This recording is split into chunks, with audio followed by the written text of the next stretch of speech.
mo na ito sinasabi, buti, binenta na. Siyempre, para kung sakaling magkasundo tayo, makakadagdag yan Ganda. sa pondo natin para sa mga tiga-tondo. Yan. Oo nga, nasudugan lang naman tayo doon, nakaraan. Pero nagbigay naman tayo. Ay, salamat nga pala. Oo, hindi, Boss kayo Toyo. din, lagi kayo nandun, syempre.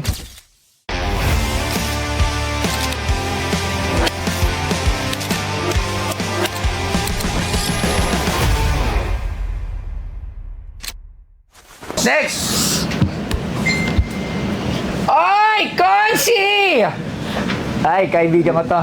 Kagawad Ian Alban ng District 1, Good Tondo. afternoon, Boss Toyo. At ngayon ay tumatakbo bilang konsyal ng QC. Kasama syempre ng ating mahal na si Sir Joseph Tumbado. O, bakit nandito ka? Ito yung binikwento ko sa'yo nung mga nakaraan pa magkasama tayo sa Tondo. Ah, yung ialok mo. Sige, tingnan natin yan. Ano ba yung dala mo? Napilit ko na yung tita ko. Galing Hindi, lalagay mo ito, Mike. Okay. Ayan, si Ian Alban nga pala. Pakilala ka pala muna. Ian Alban? Pakilala ka muna. Ako nga po pala si Ian Alban, dating basketball player. Basketball player ng Ngayon, NCAA. Paliwanag mo, saan ka naglaro? Para kompleto, alam nila. Matagal na yun eh. Okay lang yun. Naglaro ako sa NCAA sa Arellano University noong 2018, season 94. Ayan, at ang idol niya ay walang iba kundi si Westbrook. Na ngayon ay medyo wala na. wala na. Pero at least yung Oo nga, explosiveness ni Westbrook dati hindi matatawaran yun. Sige, nabanggit mo na yan sa akin dati may bibenta ka na parang gold bar. Galing sa BPI ito sa tita ko. Oo, so dala mo na siya ngayon. Mukhang napilit mo na. Kaya nga eh. Tagal ko nang inaawitan sa'yo yan. Na natin. Ay, putya.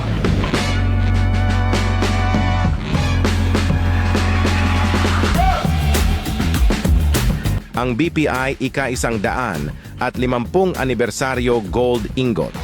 Ang Bank of the Philippine Islands ay ang unang bangko na naitatag sa Pilipinas at sa Timog Silangang Asya. Itinatag noong 1851 bilang El Banco Espanyol Filipino de Isabel II. Naglabas ito ng unang papel na pera sa Pilipinas. Sa buong panahon ng kolonyal na Espanyol at pananakop ng mga Amerikano, nang makuha nito ang kasalukuyang pangalan, ang BPI ay nagbago mula sa isang pampublikong bangko tungo sa isang pribadong komersyal na bangko na may sari-sari na pagmamayari. At ang binebenta sa Pinoy Pawn Stars ay BPI ika-150 anibersaryo gold ingot. Ang ganda naman nito. Wow! The first banknote in the Philippines and Asia, 1852. Legit yan, boss.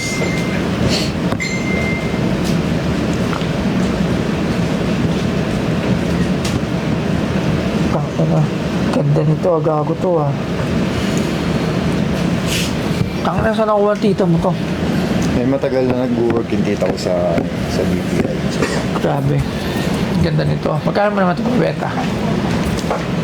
tayo naman, magkaibigan naman tayo eh. So, Alam nyo ba na ang Cellboy ay isa sa pinaka-top distributor ng cellphone sa buong Pilipinas? At alam nyo ba na since 2009, meron na silang 50 branches nationwide.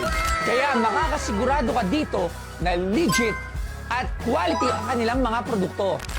Katulad nito, bagong-bagong labas ng Oppo A60. Tingnan nyo, hindi nyo to basta-basta masisira. O diba, tingnan nyo, ang tibay. Kaya kung bibili kayo ng gadgets, wala kayong ibang pupuntahan kundi dito lang sa Cellboy. Si Toy Tumamen, geng-geng. Ganda pala nito. Tagal mo na ito sinasabi, buti, binenta na. hindi, pinilit ko yung tita ko eh. Siyempre, para kung sakaling magkasundo tayo, makakadagdag yan Ganda.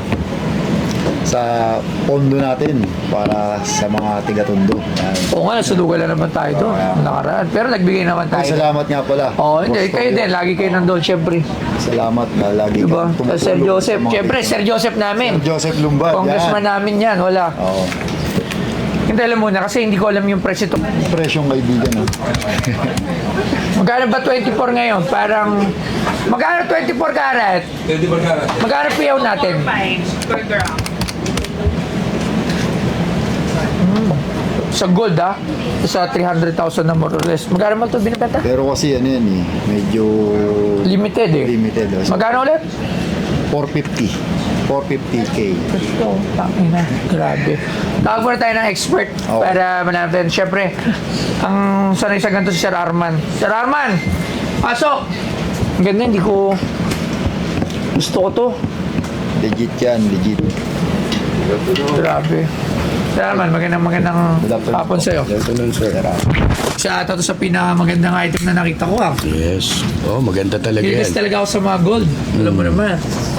Actually, mayroon din ako nakuha niyan 2 weeks ago. Golden. Ano ba to?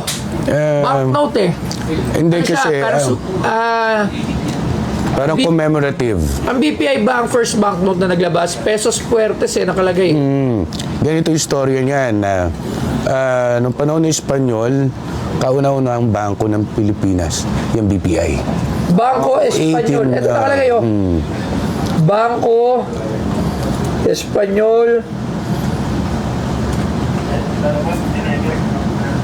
Filipino Isabel. Ba't gano'n? Yun nga kasi nung panahon ng Kastila, yan ang kauna-unahang bangko natin sa Pilipinas, yung BPI. So, yan yung bar na yan, yung hawak mo, kino-commemorate niya 150 years na existing nung BPI siya.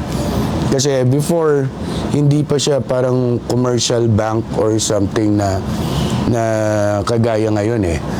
Yung istorya niya is nung panahon ng Kastila, ang bangko nun is more on elite, yung mga matataas na tao. So yan, nag-evolve yung BPI, naging commercialize siya. Maraming nilabas nito. Kaunti lang.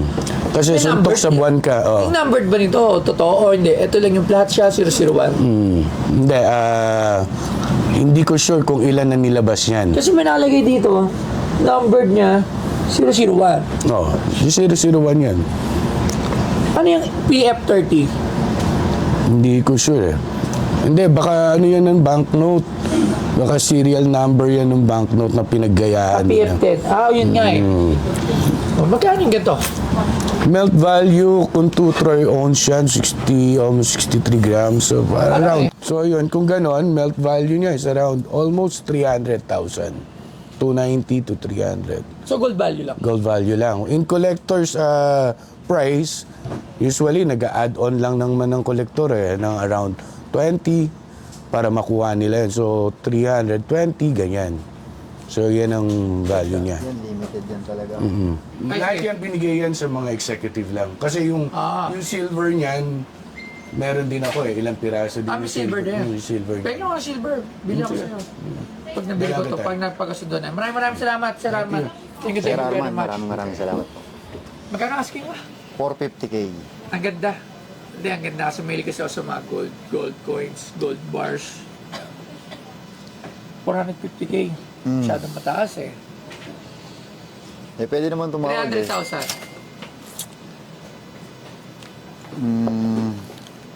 Baka pwede pa natin madagdagan ng konti. Magkano? Wait lang, nahiya kasi ako dahil magkaibigan tayo pero kasi limited yan. Tsaka yan, gagamitin natin yan. Yung mapagbebenta niya, gagamitin natin yan Hindi yan, binigay ng tita. May mabait din talaga. Hindi, sinabi ko rin talaga sa tita ko na yung pagbebentahan yan, talagang hindi naman mapupunta sa akin. Baga, tutulong natin dyan sa tondo. Tulad ng mga ginagawa natin pagka meron. Pero oo nga, bilib ako sa'yo kasi hindi ka naman ganun kayaman. Marami ka lang pera. wala. Pero, di ba yung pagtulong sa tao, lalo sa mga kalugar mo. Baka Ian Alban yan, si Kagawad. Nga pala, hinahanap ka ng mga tiga-tondo. Ano daw ba talagang Ay, decision mo? Kasi every time every time na umiikot kami ni Sir Joseph Lumbad, ikaw ang hinahanap ka din. Malaman pa natin na hindi pa... Pero palagi sila nagpapasalamat Pero sa'yo. isa lang ang ginagaranti ako doon. Solid tayo kay Sir Joseph Lubat. Oo naman. Siyempre sa'yo, dadalhin natin yan. So, ayan. So, siyempre sa lahat ng nakanood dito, sa tropang tondo natin, ha? Sir Joseph Lumbad lang, tsaka si Gawad Ian Alban para sa konsyal, tsaka congressman. Ako, hindi ko pa alam kung ano talaga. Pero sasabihin ko sa inyo soon kung ano ba talaga ang aking plano sa buhay. Yeah. Dito muna tayo. 320. Para 3 350. Yan, yung huli ko, 350. 350. 340. 350. Para at least ano naman yan eh. Para naman sa mga kababayan natin yan sa Tondo. Sigurado ako papayag ka na, ikaw pa eh. Sige, 350. Gusto ko talaga to. Yeah. 350,000. Thank you. Maraming salamat. Thank you, Boss Toyo. Kagawad. Okay, thank you. Kagawad at soon to be konsehal ng Maynila. Thank you. Ian Alban. Galingan lang natin. Maraming Shout out, pre. Sir Joseph Lumbad. Ayan, shout out syempre kay Oo. Sir Joseph Lubad, ang aming congressman. Ay, thank you. Ako nga pala si Ian Alban, kagawad sa Barangay 85 Zone 7 sa Tondo. Dati akong basketball player ng NCAA sa Arellano. Ayun naman, sobrang bait ni Boss Toyo talaga. No? Sinabi ko na yung mapagbebentahan is itutulong namin sa taga-Tondo talagang, yun nga, pumayag siya talaga. So, maraming salamat kay Boss Toyo na palaging nandyan sa oras ng mga pangangailangan ng mga taga-Tondo. Sa mga tulong, sa mga nasunugan, sa mga nasalanta ng bagyo. Maraming salamat kay Boss Toyo talaga.